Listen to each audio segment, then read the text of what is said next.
আজ বাংলাদেশ সহ বিশ্বে হাজার হাজার লক্ষ লক্ষ মিথ্যা সাক্ষী দেওয়ার কারণে নিরপরাধ মানুষগুলো চার দেওয়ালের মাঝে বন্দী হয়ে আছে। আমার যে মামলা ছিল, আমার বিপক্ষে যারা সাক্ষী দিয়েছে, কোরআনে কারীম আমার পকেটেও আছে। আমি নিজে আল্লাহর দিকে তাকিয়ে বলছি যে মামলা সহ, যে কেস সহ যারা সাক্ষী দিয়েছে, 1 থেকে একেবারে শেষ পর্যন্ত টপ টু বটম পুরাটাই অন্যায়, মিথ্যা।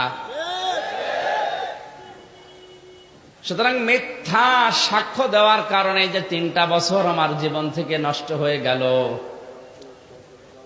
নিচ থেকে উপর পর্যন্ত যারাই জড়িত ছিল, এই 3টা বছর কিন্তু কিয়ামতের ময়দানে আল্লাহর সামনে আমি আপনার কাছে জিজ্ঞাসা করব,